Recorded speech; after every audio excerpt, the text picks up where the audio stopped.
মানুষের উপরে এমন সময় চলে গেছে যে মানুষ একটা আলোচ্য বিষয় ছিল না, এই মহাবিশ্বে অস্তিত্বই ছিল না মানুষ। এমন সময় মানুষের উপর চলে গেছে। আল্লাহ পাক একা ছিলেন, তারপর আল্লাহ সৃষ্টি করেছেন আরশে আজিম। আল্লাহ পাক সৃষ্টি করেছেন কি? আরশে আজিম। আরশ কি জিনিস? যেই আরশের ছায়ায় আল্লাহ পাক কিয়ামতের মাঠে 7 শ্রেণীর মানুষকে ছায়া দিবেন, যেদিন এই ছায়া ছাড়া অন্য কোনো ছায়া থাকবে না। আরশটাকে একটু বুঝি। একটা হাদিসের মধ্যে নবী সাল্লাল্লাহু আলাইহি ওয়াসাল্লাম বলেছেন, নবীর নাম শুনলেই দরুদ পড়বেন, বলবেন সাল্লাল্লাহু আলাইহি ওয়াসাল্লাম। নবীজি বলছেন, দেখো এই পৃথিবী থেকে প্রথম মহাবিশ্বের দূরত্ব হচ্ছে 500 বছরের পথ। কত বছর? 500 বছর। এভাবে দ্বিতীয় মহাকাশ থেকে তৃতীয় মহাকাশ দূরত্ব 500 বছরের পথ। এইভাবে প্রত্যেক আসমানের মধ্যে দূরত্ব হচ্ছে কত বছরের পথ? 500। সপ্তম আসমানের উপরে আছে সিদরাতুল মুনতাহা। কি আছে? এটা একটা কুল গাছ, বড়ই গাছ। নাসা আবিষ্কার করতে পেরেছে, অতএব বিশ্ববাসী বিশ্বাস করবে না। নাসা যদি কালকে বলে হ্যাঁ পাওয়া গেছে সিদরাতুল মুনতাহা, তাহলে বিশ্ববাসী বিশ্বাস করবে। একটা শিরকি দর্শন চলছে, কুফরি দর্শন। ও যখন বলবে হ্যাঁ, তখন সবাই বলে হ্যাঁ, যখন তারা বলে না, সবাই বলে না। আল্লাহ পাকের ওহীর জ্ঞানের কোনো মূল্য নাই সবার কাছে, ইল্লা মাশাআল্লাহ। সিদরাতুল মুনতাহার উপরে আছে কুরসি। কি আছে? কুরসি। আল্লাহ পাকের কুরসি, যেটা আপনি আয়াতুল কুরসির মধ্যে পড়েন, ওয়াসিআ কুরসিয়ুহুস সামাওয়াতি ওয়াল আরদ, মানে আল্লাহ পাকের কুরসিটা আসমান জমিনকে ঘিরে রেখেছে। আর বলে রাখি যে প্রত্যেক ফরজ নামাজের পর যে আয়াতুল কুরসি পড়ে, জান্নাতে যাওয়ার জন্য তার একটাই বাধা, মৃত্যু। মওত হয়ে গেলে জান্নাতে চলে যাবে ইনশাআল্লাহ। একটা হাদিস আসছে, রাত্রে বেলা ঘুমানোর সময় কেউ যদি আয়াতুল কুরসি পড়ে, সারা রাত আল্লাহর পক্ষ থেকে একজন ফেরেশতা তাকে পাহারা দিবে ইনশাআল্লাহ। এই ফেরেশতা তো দেখা যায় না, দেখা যায়? তো কয়দিন পর যদি বলে যে যা দেখা যায় না তা বিশ্বাস করা যাবে না, আসলে কিন্তু এপিস্টেমোলজি তাদের এটাই, যা দেখে না তা বিশ্বাস করে না। পশ্চিমারা কি ফেরেশতায় বিশ্বাস করে? কেন করে না? এটা তো একটা প্রশ্ন। উত্তরটা আমি বলছি আপনাদেরকে। কারণ তাদের জ্ঞান তত্ত্ব হচ্ছে যা চোখে দেখি না, যা পরীক্ষা নিরীক্ষা পর্যবেক্ষণে আসে না, তার কোনো অস্তিত্ব নাই। এটা ওদের ফিলোসফি অফ এডুকেশন, শিক্ষা দর্শন। এটাকে আমরা ফিলোসফির ভাষায় বলি এপিস্টেমোলজি বা জ্ঞান তত্ত্ব। জ্ঞান তত্ত্ব টিচার যারা আছেন তারা বুঝবেন, তাদের জ্ঞান তত্ত্ব এমন। আর আমাদের জ্ঞান তত্ত্ব উল্টা, টোটালি ডিফারেন্ট। আমরা কি বলি? আমরা বলি ওয়াকুলিল হাক্কু মির রাব্বিকুম, সত্য আল্লাহর পক্ষ থেকে আসে। আমরা বলি যে অদৃশ্যে বিশ্বাস না করা পর্যন্ত কেউ মুমিনই হতে পারবে না। ইমানের কয় পিলার? ইমানের কয় পিলার? 6 পিলার। আমানতু বিল্লাহি, আল্লাহর প্রতি বিশ্বাস করলাম, ওয়া মালাইকাতিহি, তার ফেরেশতাগণের প্রতি, ওয়া কুতুবিহি, আল্লাহ পাকের আসমানি কিতাব সমূহের প্রতি, ওয়া রুসুলিহি, আল্লাহ পাকের রাসূলগণের প্রতি, ওয়াল ইয়াউমিল আখির, পরকালের প্রতি, ওয়াল কদরি খায়রিহি ওয়া শাররি, তাকদীর বা ভাগ্যের ভালো মন্দের প্রতি। এই 6টার একটাও কি চোখে দেখা যায়? আল্লাহকে দেখেছেন? ফেরেশতা দেখেছেন? আমাদের নবীকেও কি দেখেছেন? শুধু কোরআনটা আপনি চোখের সামনে দেখছেন, আর কিচ্ছু আপনি দেখছেন? পরকাল দেখেছেন? তাকদীর ভাগ্য দেখেছেন? কিচ্ছু দেখে নাই। এই 6টা পিলারে বিশ্বাস না করতে পারলে কেউ মুমিন হতে পারবে না। পারবে? আলিফ লাম মিম যালিকাল কিতাবু লা রাইবা ফি হুদাল লিল মুত্তাকিন। কারা মুত্তাকি? আল্লাযীনা ইউমিনুনা বিল গায়বি। এই যে 6টা গায়েবে যারা বিশ্বাস করে, এরা হলো মুমিন, মুত্তাকি। তাহলে আমাদের জ্ঞানের ভিত্তিটা কি? আমরা অদৃশ্য বিশ্বাস করি, আর ওদের জ্ঞানের ভিত্তি হচ্ছে ওরা চাক্ষুষ যা দেখে তাতে বিশ্বাস করে। এই জায়গাতেই তো পার্থক্য জ্ঞানতাত্ত্বিক। এই কারণেই ওরা ফেরেশতায় বিশ্বাস করে না, আল্লাহ বিশ্বাস করে না, নবী রাসূলগণে বিশ্বাস করে না। তারা বলছে আল্লাহর সন্তান আছে, নাউযুবিল্লাহ। হ্যাঁ, তারা আসমানি কিতাবে বিশ্বাস করছে না, তারা ধর্মের কনসেপ্টে বিশ্বাস করছে না। তারা পরকাল, পুনরুত্থান, হাসর, কিয়ামত, মিজান, পুলসিরাত কিছুই বিশ্বাস করে। বিশ্বাসগত পার্থক্য এখানে। এখন মুমিন মুসলিম হিসাবে আমরা বিশ্বাস করি আল্লাহ পাকের ফেরেশতা আছে না নাই? আছে। এখন এই ফেরেশতারা 8 জন ফেরেশতা, বড় বড় 8 জন ফেরেশতা, তারা আল্লাহ পাকের আরশটাকে ধরে রেখেছে। কয়জন ফেরেশতা? 8 জন। এই 8 জন ফেরেশতা আল্লাহর আরশকে টেনে নিয়ে আসবে কিয়ামতের মাঠে। বলেন সুবহানাল্লাহ। আল্লাহ পাকের এমনও ফেরেশতা আছেন যারা একটা ফুৎকার দিবে, জাস্ট একটা ফু, এক ফুৎকারে পুরো মহাবিশ্ব ধ্বংস হয়ে যাবে। এত শক্তিশালী ফেরেশতা আছে আল্লাহ পাক। আমরা যখন মায়ের গর্ভে ছিলাম, এরকম একজন ফেরেশতাই আল্লাহর পক্ষ থেকে রূহ নিয়ে এসে মায়ের গর্ভে ফুঁকে দিয়েছে। এবং আল্লাহর হুকুমে 4টা বিষয় লিখে দিয়েছে। আমরা প্রত্যেকে যখন মায়ের গর্ভে ছিলাম, বয়স ছিল 4 মাস 10 দিন। আমরা তো সব ভুলে গেছি এখন, এগুলো মাত্র 4 মাস 10 দিন। এখন শরীরে শক্তি আছে তো, এই জন্য শৈশব বাল্যকাল সব ভুলে গেছে। আবার একদিন শরীরে শক্তি থাকবে না, তখন আবার আল্লাহ আল্লাহ করা শুরু করবে। 2 দিন ডায়রিয়া হলেই আল্লাহ আল্লাহ শুরু হয়ে যায়। যখন মানুষ সুস্থ থাকে আল্লাহর বিরুদ্ধাচারণ করে, আল্লাহ বলতে কেউ নাই। ঠিক আছে? তো ওই ফেরেশতা লিখে দিয়েছেন 4টা জিনিস আল্লাহর পক্ষ থেকে। 1, সেই ব্যক্তির হায়াত কতটুকু হবে। 2, দুনিয়াতে রিজিক পাবে, কি কি রিজিক পাবে। 3 নাম্বার, তার কাজগুলো কি কি হবে, দুনিয়ায় কি কি কাজ করবে সে। আর 4 নাম্বার, তার সৌভাগ্য, সে সৌভাগ্যবান হবে না দুর্ভাগ্যবান হবে, মানে জান্নাতি হবে না জাহান্নামী হবে। এটা লিখে দেওয়া হয়ে গেছে। এখন এরকম 8 জন বড় বড় ফেরেশতা আল্লাহর আরশটাকে ধরে রেখেছে। আর আমরা বলছি কুরসির কথা। এই কুরসি আসমান জমিনকে ঘিরে আছে। আর আয়াতুল কুরসি যে ব্যক্তি তেলাওয়াত করবে, ইনশাআল্লাহ তাআলা আল্লাহর পক্ষ থেকে একজন ফেরেশতা তাকে সারা রাত পাহারা দিবে ইনশাআল্লাহ। এই কুরসির উপরে কি আছে? এই কুরসির উপরে আছে মহাসাগর। কি আছে? অ্যামেজিং না? কখনো শুনেছেন? কুরসির উপরে আছে মহাসাগর। কানা আরশুহু আলাল মা। আল্লাহ পাক সূরা হুদের মধ্যে বলেছেন আল্লাহর আরশটা ছিল পানির উপরে। কিসের উপরে? এই মহাসাগরের গভীরতা নবীজি বলছেন এটা হচ্ছে 500 বছরের পথ। কত বছর? 500 বছর গভীর। আর আমরা যে সাগর দেখি, এই সাগরের নিচে কি আছে কে বলতে পারবে? এই সাগরের নিচে কি আছে? এই সাগরের নিচে আছে আগুন। কি আছে? আগুন। কিয়ামতের মাঠে এই বঙ্গোপসাগরে আগুন লেগে যাবে। মানুষকে বিশ্বাস করতে পারে? এখন যে সাগরটা দেখছেন পানি ভর্তি মহাসাগর, এখানে আগুন লেগে যাবে। আগুন দিয়ে সাগর জ্বলতে থাকবে। কিয়ামত যদি কেউ চোখে দেখতে চায়, সে যেন সূরা তাকবীর পড়ে। কোন সূরা? সূরা তাকবীর। আমপারায় দেখবেন সূরা তাকবীর আছে। ইদা শামসু কুবিরাত ওয়া ইদা নুজুমু কাদারাত ওয়া ইদাল জিবালু সুয়িরাত ওয়া ইদাল ইশারু উতিলাত ওয়া ইদাল উহুশু হুশিরাত ওয়া ইদাল বিহারু উজ্জির। এই যে এয়ারটা বলছিলাম। তো প্রিয় ভাইরা, সাগর নিয়ে দুটো কথা বলেই দেই। সেটা হলো আল্লাহ পাকের সমস্ত সৃষ্টি আল্লাহ পাকের তাসবিহ পাঠ করে। এমনকি এই সাগরও আল্লাহর তাসবিহ পাঠ করে। এবং প্রতিটা সৃষ্টি পরকালে সাক্ষী হয়ে থাকবে।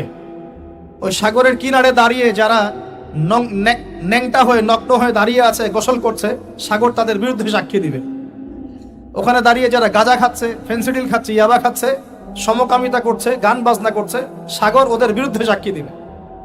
এই যে আজকে যেখানে বসে আমরা ওয়াজ মাহফিল করেছি, দিনের কথা বলেছি, এই মাটি কালকে আমাদের সাক্ষী দিবে এখানে ভালো কিছু হয়েছে। গোপনে যেখানে জেনা করেছেন পতিতালয়ে, সেই পতিতালয়ের মাটি আপনার বিরুদ্ধে সাক্ষী দিবে। আল্লাহ পাকের প্রত্যেকটা সৃষ্টি আল্লাহর কাছে সাক্ষী প্রদান করবে আমাদের বিরুদ্ধে অথবা পক্ষে। আল্লাহ আমাদেরকে বোঝার তৌফিক দান করুন। সাগর থেকে শেখার অনেক কিছু আছে। সে নীরবে আল্লাহ পাকের হুকুম পালন করে যায়। কখনো কি সে হুকুম পালন করতে থেমে যায়? আসমানের পাখির দিকে হেদায়েত আছে, তারা আল্লাহ পাকের তাসবিহ পাঠ করে। গাছপালা আল্লাহর তাসবিহ পাঠ করে। আসমান, জমিন, চন্দ্র, সূর্য যা আছে আল্লাহ পাকের সমস্ত সৃষ্টি আল্লাহর তাসবিহ পাঠ করে। আল্লাহ পাকের 2টা নাফরমান সৃষ্টি আছে, একটা হলো মানুষ আর একটা হলো জিন জাতি। এই দুটোই সবচেয়ে নাফরমান সৃষ্টি। ওইদিকে আমি পরে আসছি। সাগর কি শেখায়? বিনয়ী হতে শেখায়। কারণ সে অনেক শক্তিশালী। সে অনেক শক্তিশালী এবং প্রচুর সম্পদে ভরা। এই সাগর এই পুরো এলাকার বা পুরো দেশের কোটি কোটি মানুষের রিজিকের উৎস। এই সাগর, তার ভিতরে আল্লাহ রিজিক আছে, সম্পদ আছে। অনেক সম্পদে পরিপূর্ণ থাকার পরেও সাগর খুব শান্ত, তার মধ্যে খুব উদ্ধত অহংকারী আচরণ দেখা যায় না। ঠিক আল্লাহর জ্ঞানী মানুষরা সমুদ্রের মতো হয়, তাদের ভিতরে অনেক জ্ঞান থাকে, কিন্তু তারপরেও তারা শান্ত থাকে, বিনয়ী থাকে। আর যাদের ভিতরে সম্পদ কম তাদের লাফালাফি বেশি। কথা বুঝতে পারছেন? সাগর এত শক্তিশালী হওয়া সত্ত্বেও আপনি তার সামনে গিয়ে দাঁড়ালে সে আপনার পা ধুয়ে দেয়। আল্লাহর বিনয়ী মানুষরা এমনই হয়। অনেক শক্তিশালী হওয়া সত্ত্বেও, সম্পদশালী হওয়া সত্ত্বেও তারা আপনার পা ধুয়ে দিবে। অনেক শেখার আছে, অনেক কিছু। সাগর সম্পর্কে অনেক আয়াত আছে কোরআনে। যখন সাগরে নৌযান চলাচল করে তখন আল্লাহ পাক যদি ঝড় ঝাপটা দেন, প্রাকৃতিক কোনো বিপর্যয় দেন, তাহলে মানুষ মুখলেসভাবে আল্লাহকে ডাকা শুরু করে। যখন সে সেখান থেকে উদ্ধার পায়, আল্লাহ পাক উদ্ধার করে দেন, বিপদ থেকে বাঁচিয়ে দেন, আবার সে আল্লাহর সাথে শিরিক করা শুরু করে। এই আয়াতগুলো সূরা ইউনূসের মধ্যে আছে। তো আমরা চেষ্টা করব সাগরের মতো সম্পদশালী হওয়ার জন্য। সম্পদশালী ভিতর থেকে, ভিতরে সম্পদ থাকবে, যেমন ভিতরে জ্ঞান থাকবে কিন্তু বাইরে বিনয়ী ভাব থাকবে। সাগরের মতো পা ধুয়ে দেওয়ার মানসিকতা থাকতে হবে। এবং যখন সে আল্লাহর হুকুমে মানে গর্জন প্রদান করা শুরু করে, তখন কিন্তু সামন পিছন সব ভাসিয়ে নিয়ে চলে যায়। তাই নর্মালি শান্ত থাকতে হবে, যখন আল্লাহর হুকুম আসবে তখন ঝাঁপিয়েও পড়তে হবে। কথা কি বুঝতে পারছেন? সমুদ্রের মতো অনেক কিছু শেখার আছে। এগুলো শিখতে হলে আগে দৃষ্টিভঙ্গি চেঞ্জ করতে হয়। সাধারণ মানুষের মতো সব দেখলে হবে না, আপনাকে খিদর আলাইহিস সালামের মতো দেখতে হবে। কার মতো? মুসা আলাইহিস সালাম বলছেন যে নৌকা ফুটা করলেন কেন? সূরা কাহফ কেউ পড়েছেন? সূরা কাহফ পড়েছেন তো? নবী মুসা আলাইহিস সালাম বলছেন নৌকা ফুটা করলেন কেন? তিনি বলছেন নৌকা ফুটা না করলে জলদস্যু নিয়ে চলে যেত। মুসা আলাইহিস সালাম বলছেন নিষ্পাপ বাচ্চাকে হত্যা করলেন কেন? খিদর আলাইহিস সালাম বলছেন এই বাচ্চাকে হত্যা না করলে এই বাচ্চা বড় হয়ে বড় কাফের হতো, পিতা মাতাকেও কাফের বানাতো।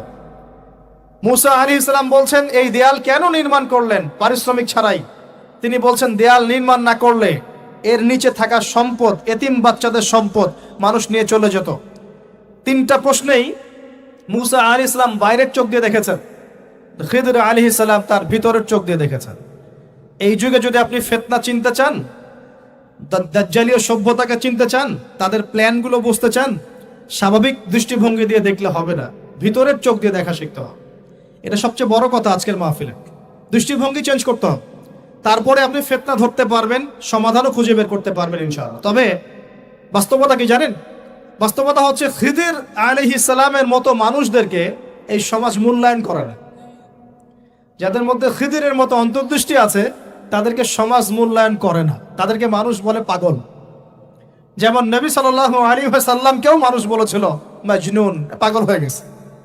নবী সাল্লাল্লাহু আলাইহি ওয়াসাল্লামকে মানুষ বলছে সাহের, জাদুকর, মাজনুন, ফারিকুল জামাআ, বলছে সাবিঈ, কত কথা বলেছে। আল্লাহ পাক আমাদের সবাইকে কোরআন সুন্নাহ ভিত্তিক জ্ঞান অর্জন করার তৌফিক দেন এবং খিদর আলাইহিস সালামের মতো অন্তর্দৃষ্টি লালন করার তৌফিক দান করেন। এই মহাসাগরের অস্তিত্ব আছে যেটা কুরসির উপরে, এর উপরে আল্লাহ রাব্বুল আলামিনের আরশে আজিম, যেটাকে টেনে নিয়ে আসবে কতজন ফেরেশতা? 8 জন। আগে হাদিসটা শুনি। আল্লাহ পাক বলেছেন, দুঃখিত, নবী সাল্লাল্লাহু আলাইহি ওয়াসাল্লাম বলেছেন কিয়ামতের মাঠে আল্লাহ পাক 7 শ্রেণীর মানুষকে এই আরশের ছায়ায় ছায়া দিবেন। কত শ্রেণী? যুবক ভাইরা হাদিসটা খুব ভালো করে শোনেন, কারণ এখানে সবগুলো হওয়ার মতো সম্ভাবনা আপনার আছে। 7টা শ্রেণীর অন্তর্ভুক্ত হওয়ার সম্ভাবনাই যুবকদের আছে, সবার নাই। 1 নাম্বার হচ্ছে ন্যায়পরায়ণ শাসক। সুযোগ আছে তো? শাসন ক্ষমতা খারাপ কিছু না, কিন্তু শাসন ক্ষমতা পেয়ে যদি মানুষ ন্যায় বিচার করে ভালো, যদি জুলুম করে তাহলে আল্লাহর সামনে জবাবদিহি করতে হবে। That's all. 2 নাম্বার সেই ব্যক্তি যার অন্তর মসজিদের সাথে ঝুলন্ত থাকে। কার সাথে? মোবাইলের সাথে না। কার সাথে? এখন অন্তর কার সাথে ঝুলন্ত থাকে? মোবাইলের সাথে। মসজিদের সাথে অন্তর ঝুলন্ত মানে কি? এটা কি সত্যি সত্যি কলিজা ঝুলা আছে না রূপকথা? মানুষ তো রূপক অর্থ বুঝতে পারে না এখন। মানে আপনি নামাজের জন্য, জামাতে নামাজ পড়ার জন্য উদ্গ্রীব হয়ে থাকেন, এটা হলো মসজিদের সাথে ঝুলন্ত হৃদয়। এরপর সেই ব্যক্তি, সেই যুবক যে তার যৌবনকালটা আল্লাহ পাকের ইবাদতে কাটিয়ে দিয়েছে। সুযোগ আছে না? আছে কি নাই? যুবকদের সুযোগ আছে কি নাই? 4 নাম্বার সেই ব্যক্তি বা সেই 2 ব্যক্তি যারা একে অপরকে আল্লাহর জন্য মহব্বত করে। বয়ফ্রেন্ড গার্লফ্রেন্ড ট্রেডিশন বলা হচ্ছে না, বয়ফ্রেন্ড গার্লফ্রেন্ডের হারাম জেনার ভালোবাসা বলা হচ্ছে না। কি বলা হচ্ছে? দিনের জন্যে, আল্লাহর জন্যে দুজন পরস্পরকে ভালোবাসে, আল্লাহর জন্যেই বিচ্ছেদ ঘটে। 5 নাম্বার সেই ব্যক্তি যাকে, যুবক ভাই শোনেন ভালো করে, সেই ব্যক্তি যাকে কোনো সুন্দরী নারী জেনার জন্য ডাকে, সুন্দরী উচ্চ বংশের কোনো মেয়ে নিজেই জেনা করার জন্য ডাকে, কিন্তু যুবক বলে আমি আল্লাহকে ভয় করি, ইন্নী আখাফুল্লাহ, আমি আল্লাহকে ভয় করি। এরকম যুবক আছে এখনো বাকি সমাজে? এখন তো ইচ্ছা করেই মানুষ জেনা করে। এখন তো জেনা এত সহজ, মানুষ 1000, 1500, 2000 টাকা দিয়ে জেনা করতে পারে। এই সমাজে জেনা সহজ, বিয়ে হয়েছে কঠিন। এই সমাজে জেনাটা সহজ হয়ে গেছে, বিয়েটা কঠিন হয়ে গেছে। এই জন্য বিয়ের ঝামেলা অনেকে যেতে চায় না। জেনা করেই তো আমি যা উদ্ধার করার করছি, বিয়ে করলে খাওয়াতে হবে, নিজের গায়ে দাঁড়াতে হবে, এই লাগবে সেই লাগবে, সুবহানাল্লাহ। কিন্তু প্রিয় ভাই মনে রাখবেন, যদি আপনি জেনা থেকে বেঁচে থাকতে পারেন, আল্লাহ পাক আপনাকে সাক্ষাৎ মৃত্যুর হাত থেকেও বাঁচাতে পারেন। এটা আমি এমনি এমনি বলি নাই, আমি দলিল দিচ্ছি। জেনা এমন একটা পাপ, যেই পাপ থেকে যদি কোনো যুবক নিজেকে বাঁচাতে পারে, আল্লাহ পাক তাকে সাক্ষাৎ মৌতের হাত থেকেও বাঁচাতে পারবে ইনশাআল্লাহ। কিভাবে? 3 বন্ধু যাচ্ছে রাস্তা দিয়ে, হঠাৎ করে ঝড়, বন্ধু 3 জন ঢুকে গেল গুহার মধ্যে। কিসের মধ্যে? গুহায়, যে পাহাড়ি এলাকায় আপনারা থাকেন যারা, গুহার মধ্যে। হঠাৎ করে পাহাড়ের পাথর দিয়ে গুহার মুখটা বন্ধ হয়ে গেল। এখন খোলার কোনো অপশন নাই। সবাই বলছে এখন 3 জন, এখন তো আমরা বের হতে পারবো না। সবাই সবার নেক আমলের ওসিলা দিয়ে আল্লাহর কাছে দোয়া কর। কিসের ওসিলা দিয়ে? নেক আমলের ওসিলা দিয়ে দোয়া করতে হয়। যে হাদিস, মৃত মানুষকে ওসিলা করে তার জন্যে নজর মানত জবাই করে দোয়া করতে হয় না, নিজের নেক আমলের ওসিলা দিয়ে আল্লাহর কাছে দোয়া করতে হয়। আল্লাহ পাক এখন দোয়া শুনলেন। একজন বলছে, আমি আমার পিতা মাতাকে খুব খেদমত করতাম, তাদেরকে দুধ পান না করে দুধ পান করাতাম না, নিজেও করতাম না, ছেলেদেরকে করাতাম না। আল্লাহ, এই কাজটা তোমার ভালো লাগলে আজকে গুহার মুখ থেকে পাথর সরিয়ে দাও। পাথর একটু সরে গেল। পাথর আল্লাহর কথা শোনে কিনা? শোনে না? সবাই আল্লাহর কথা শোনে। আগুন আল্লাহর কথা শোনে কিনা? ইব্রাহিমের জন্য আগুন ঠান্ডা হয়ে যায় নাই? আচ্ছা, তারপরে আরেকজন দোয়া করছে, আল্লাহ, আমার এক কর্মচারী ছিল, তার বেতন বাকি ছিল, সে বেতন না নিয়ে চলে গেছে, আমি সেই বেতনটা দিয়ে কিছু গবাদি পশু কিনেছি। আস্তে আস্তে গবাদি পশু বেড়েছে, অনেক দিন পর সে এসেছে টাকা চাওয়ার জন্য। তা আমি বলেছি, সবই তোমার, সব নিয়ে চলে যাও। সে বলেছে, আপনি কি ফাইজলামি করতেছেন আমার সাথে? আমার টাকা আমাকে দেন। বলছে, না, তোমার টাকা দিয়ে আমি এটা কিনেছিলাম, আজকে বংশবৃদ্ধি হয়েছে, সব তোমার, নিয়ে যাও। সে নিয়ে গেল। সে বলছে, আল্লাহ, এই কাজ যদি তোমার সন্তুষ্টির জন্য করে থাকি, আজকে আমাকে বাঁচাও, পাথর একটু সরে গেল। এবার তৃতীয় ব্যক্তি, এই ছেলে বলছে, যুবক ছেলে, আল্লাহ, আমার একজন চাচাতো বোন ছিল। কে ছিল? এই যে বয়ফ্রেন্ড গার্লফ্রেন্ড, খালাতো বোন, চাচাতো বোন। এখন তো বিচ্ছিরি অবস্থা। এখন এমন একটা অবস্থা, পশ্চিমা সভ্যতার রিপোর্টগুলো পড়ে দেখি, ভাইও বোনের সাথে জেনা করে। নাউজুবিল্লাহ। ওদের ওখানে নিজের আপন পিতার দ্বারাও মেয়ে সেক্সুয়াল হ্যারাসমেন্টের শিকার হয়। ওরা আমাদেরকে শেখায় এখন ভালো কোনটা মন্দ কোন। আর আমরাও আমাদের মাথাটা কবে যে বিক্রি করে দিলাম, ওদের কাছ থেকে ভালো মন্দ শিখতে হচ্ছে। কোরআন সুন্নাহ বাদ দিয়ে ওদের কাছ থেকে ভালো মন্দ শিখতে হচ্ছে। তো চাচাতো বোনকে সে খুব ভালোবাসতো, তাকে সে পেতে চাইতো, মানে তার সাথে সেক্সুয়াল সম্পর্ক করতে চাইতো। আমাকে 1000 বা 100 স্বর্ণ মুদ্রা দিতে পারো, দিনার, তাহলে আমি তোমার সাথে সেক্স করব, মানে জেনা করব। নাউজুবিল্লাহ। তো সেই ছেলে অনেক কষ্ট করে এই টাকাগুলো বা এই দিনারগুলো অর্জন করে, কামাই করে, দিনরাত পরিশ্রম করে, ঠিক আপনারা যেমন করছেন না। তো এরপর সে তার স্বর্ণ মুদ্রা দেয়, দিয়ে বলে যে এখন আমাকে আমার কাজ করতে দাও। তখন সেই মেয়ে রাজি হয়। ঠিক যে মুহূর্তে তারা সেক্সুয়াল সম্পর্কটা করবে, ঠিক ওই মুহূর্তেই এই মেয়ে বলে ওঠে, হে আল্লাহর বান্দা, আল্লাহকে ভয় করো। আমি সারা জীবন আমার সতীত্বকে ধরে রেখেছি, কাউকে দেইনি। আমি কারোর সাথে এরকম অন্যায় করি নাই, আমি খারাপ মেয়ে নই, তুমি আমার ইজ্জতটা নষ্ট করো না। কে বলছে কথা? মেয়ে। ওই অবস্থা থেকে কি একটা ছেলের উঠে আসা সম্ভব? এটা কি এতটাই সহজ? এটা কিন্তু সহজ না। সত্যি কথা বলতে এই বিষয়টা কিন্তু এতটাও সহজ না। যারা অবিবাহিত তারা হয়তো বুঝতে পারবে না, বিবাহিতরা বুঝতে পারছে। তো ওই অবস্থা থেকে সেই টাকাগুলো না নিয়ে সেই স্বর্ণমুদ্রা মেয়েকে দিয়ে ওখান থেকে সেই ছেলে উঠে আসে আল্লাহর ভয়ে। সে এখন গুহার মধ্যে আটকা পড়েছে, আল্লাহকে বলছে, আল্লাহ, ওই দিন ওই কাজ যদি তোমার সন্তুষ্টির জন্য করে থাকে, আজকে আমাকে মৃত্যুর হাত থেকে বাঁচাও। সমস্ত পাথর ধপধপ করে সরে গেল গুহার মুখ থেকে। এটা কিন্তু কোনো গাল গল্প না, এটা বনু ইসরাইলের ঘটনা, সত্য ঘটনা। এই হাদিস থেকে আমি আপনাকে দলিল দিচ্ছি যে যদি জেনার মতো পাপ থেকে আমি সরে আসতে পারি, সাক্ষাৎ মৌত থেকে আল্লাহ বাঁচাতে পারে। প্রিয় ভাই, সেই যুবক আরশের ছায়া ছায়া পাবে যে তার যৌবনকালটাকে আল্লাহর পথে কাটিয়েছে এবং যাকে কোনো সুন্দরী মেয়ে জেনার জন্য আহ্বান করে সে বলে আমি আল্লাহকে ভয় করি, আমরা তওবা করি, আমরা কোনো প্রকার জেনার পাপে যাব না ইনশাআল্লাহ। যদি হারাম কোনো সম্পর্ক থেকে থাকে আজকেই এই নাম্বার ডিলিট করে ফেলতে হবে। আল্লাহ পাক তৌফিক দান। ডিলিট করার আগে আবার ফোন করে বলেন না যে আজকে থেকে আর কথা বলবো না, তাহলে এই কথা আর কোনোদিন শেষ হবে না। একবারেই বন্ধ, ডিসকানেক্টেড। কার জন্য? আল্লাহর জন্য। এবং এটা করার পর আল্লাহকে বলতে হবে, আল্লাহ শুধু তোমার ভয়ে এবং তোমার সন্তুষ্টি পাওয়ার জন্য আমি জেনা থেকে বেরিয়ে আসলাম। আল্লাহ তুমি আমাকে হেদায়েত দাও, ঈমান দাও, আমল দাও এবং তোমার রাস্তায় আমাকে বেহিসাব রিজিক দাও।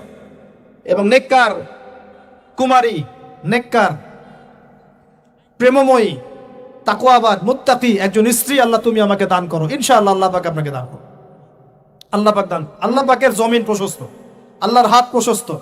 আল্লাহর হাতকে সংকীর্ণ মনে করবেন না, আল্লাহর জমিনকে সংকীর্ণ মনে করবেন না। আল্লাহ পাক যাকে ইচ্ছা বেহিসাব রিজিক দিতে পারে ইনশাআল্লাহ। আল্লাহ পাক আমাদের সবাইকে বেহিসাব রিজিক দান করুন বলি আমিন। আর কে? আর সেই ব্যক্তি যে এত গোপনে দান করে, যার বাহাত জানে না ডান হাত কি দান করেছে, যার বাহাত জানে না ডান হাত কি দান করেছে। আমাদের মতো নয় যে 10,000 টাকা দান করলে সবাইকে না জানানো পর্যন্ত ঘুম হচ্ছে না, এমন নয়। দান এমন গোপনে করে যে তার বাহাত জানে না ডান হাত কি দান করছে। আল্লাহ পাক আমাদের সবাইকে গোপনে দান করার তৌফিক দেন। এর মানে এই না যে প্রকাশ্যে দান করা যায় না, প্রকাশ্যেও দান করা যায়। অন্যকে উৎসাহিত করার জন্যে প্রকাশ্যেও দান করা যায়, কিন্তু গোপন দান আল্লাহর কাছে অনেক বেশি পছন্দের। আর 7 নাম্বার সেই ব্যক্তি যে নীরবে নিভৃতে গোপনে আল্লাহর কথা স্মরণ করে কাঁদে এবং তার চোখ দিয়ে অশ্রু প্রবাহিত হয়। এই 7 শ্রেণীর মানুষকে আল্লাহ পাক কিয়ামতের মাঠে আরশের ছায়ায় ছায়া দিবে ইনশাআল্লাহ। আমরা কি পেতে চাই? আল্লাহ পাক এই আরশ সবার আগে সৃষ্টি করেছেন, তারপর কি সৃষ্টি করেছেন? কলম। কি? কলম। কলম সৃষ্টি করে আল্লাহ পাক বলেছেন উকতুব, লিখো। কলম বলছে মাযা আকতুব, আমি কি লিখবো? আল্লাহ বলছেন কিয়ামত পর্যন্ত যা হবে সব লিখো। লাউহে মাহফুজে কলম লেখা শুরু করেছে, কিয়ামত পর্যন্ত যা হবে সব লেখা হয়ে গেছে অলরেডি। অতএব রিজিক নিয়ে আপনার টেনশন করার কোনো দরকার নাই, যা লেখা হয়েছে পাবেন ইনশাআল্লাহ। যদি হালাল পথে চান হালাল পথে পাবেন, হারাম পথে চাইলে হারাম পথে পাবেন। আপনি যা তাকদিরে আছে এর বাইরে আপনি কিছু পাবেন না, যতই চেষ্টা করেন। আল্লাহ পাক আমাদের সবাইকে তাকদির নিয়ে সন্তুষ্ট থাকার তৌফিক দান করুন। এরপর আল্লাহ পাক এই মহাবিশ্ব সৃষ্টি করেছেন 7 আকাশ, 7টা মহাবিশ্ব। কয়টা? 7টা, মাত্র 6 দিনে। কয় দিনে? 6 দিনে। ফি সিত্তাতি আইয়াম, 6 দিনে। আল্লাহ পাকের একদিন কিন্তু আমাদের দিনের মতো নয়। সূরা মাআরিজের মধ্যে আছে আল্লাহ পাকের একদিন আমাদের 50,000 বছরের সমান। কত হাজার বছর? 50,000 বছর। কিয়ামতের মাঠটাও হবে, ওই দিনটাও হবে 50,000 বছর। ওই 50,000 বছরের সমপরিমাণ দিনে কেউ যদি পিপাসার্ত না থাকতে চায়, হাউজে কাউসারের পানি চায়, সে যেন কোনো বেদাতি আমল না করে, নবীর সুন্নতের উপর থাকে। ইনশাআল্লাহ নবী সাল্লাল্লাহু আলাইহি ওয়াসাল্লাম তাকে হাউজে কাউসারের পানি পান করা ইনশাআল্লাহ। ওই 50,000 বছরের সমপরিমাণ দিনে যদি আমরা তীব্র রোদে কষ্ট পেতে না চাই, আরশের ছায়া ছায়া পেতে চাই, তাহলে এই 7 শ্রেণীর অন্তর্ভুক্ত হওয়ার চেষ্টা করতে হবে। আল্লাহ পাক তৌফিক ইনায়াত করুন। এখন এই মহাবিশ্ব সৃষ্টি করার পর আল্লাহ পাক সব কাজ বুঝিয়ে দিলেন, প্রত্যেকের কাজ প্রত্যেককে বুঝিয়ে দিলেন। কার কি কাজ? সূর্য কি তার কাজ ফলো করছে কি করছে না? চাঁদ তার কাজ পালন করছে না? এই গ্রহ নক্ষত্র তারকাগুলো তাদের কাজ কি করছে না? সবাই যার যার কাজ পুঙ্খানুপুঙ্খ রূপে করছে। যারা সায়েন্স বোঝেন তারা বুঝবেন, যদি সূর্য যদি 1 বিঘত দূরে চলে যায় তাহলে পৃথিবীর অনেক বড় অংশ বরফে আচ্ছাদিত হয়ে যায়। যদি সূর্য 1 বিঘত কাছে চলে আসে পৃথিবীর তাপমাত্রা বাড়বে, খরা হবে, পৃথিবী উর্বর থাকবে না, পৃথিবী মরুভূমি হয়ে যেতে পারে। তো মহাবিশ্বের প্রতিটা সৃষ্টি আল্লাহ পাকের আদেশ পালন করে চলে, শুধু 2টা সৃষ্টি করে না। কেন করে না সামনে আসছে। এবার আল্লাহ পাক অন্যান্য মাখলুক সৃষ্টি করেছেন এবং পৃথিবীর জন্য আল্লাহ পাক জিন জাতি সৃষ্টি করেছেন। কোন জাতি? জিন জাতি। পৃথিবী আগে না জিন আগে?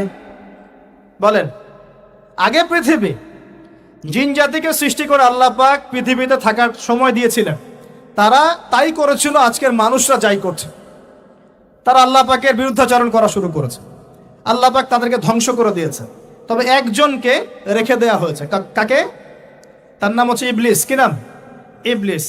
সে আল্লাহর বড় আবেদ ছিল। আল্লাহর ইবাদত করতে করতে করতে সে এমন একটা মর্যাদা পেয়ে যায় যে ফেরেশতাদের উপরে আল্লাহ পাক তাকে মর্যাদা দিয়ে দিচ্ছে। ফেরেশতাদের সর্দার বানিয়ে দেওয়া হয়েছে। কাকে? ইবলিসকে।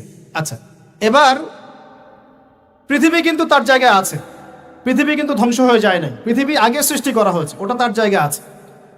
অনেক দিন পর, অনেক দিন বলতে কতদিন আল্লাহ ভালো জানেন, আমরা জানি না। কত লক্ষ বছর, কত কোটি বছর আল্লাহ ভালো জানেন, আমরা জানি না। আমরা জানি সূরা দাহরের 1 নম্বর আয়াত। আল্লাহ বলেন, হাল আতা আলাল ইনসান হিনুম মিনাদ দাহর লাম ইয়াকুন শাইআম মাযকুরা। মানুষের উপরে এমন সময় চলে গেছে যে মানুষ একটা আলোচ্য বিষয় ছিল না।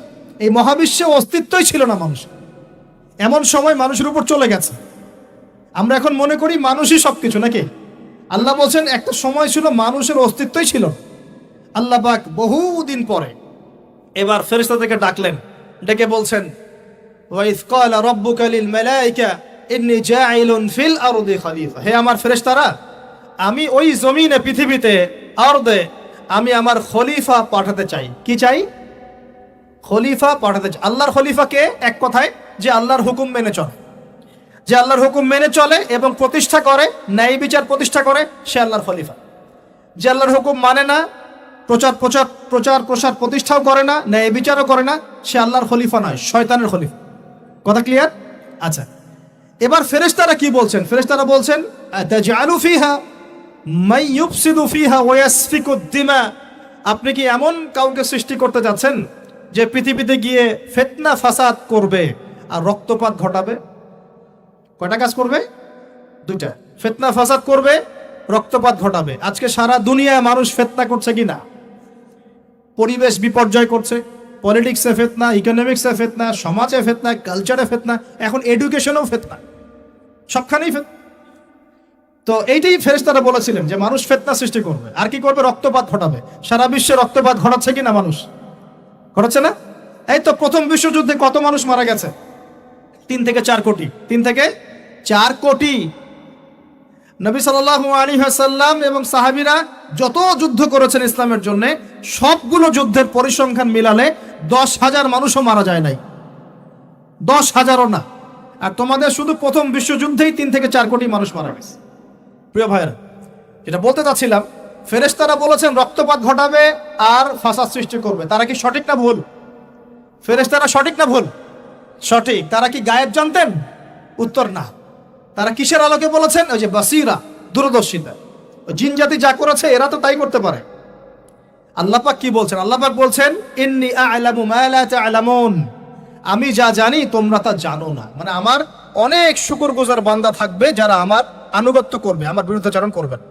আমরা ওই বান্দাদের অন্তর্ভুক্ত হতে চাই। আল্লাহ পাক কবুল করুন। বলিয়া এটা বলে রাখি যে জান্নাতের 120টা কাতার হবে। কয় কাতার? 120 কাতার। এর মধ্যে 80টা কাতার হবে উম্মতে মুহাম্মাদের মধ্য থেকে। আলহামদুলিল্লাহ। এবার আল্লাহ পাক আদম আলাইহিস সালামকে সৃষ্টি করলেন নিজ হাতে।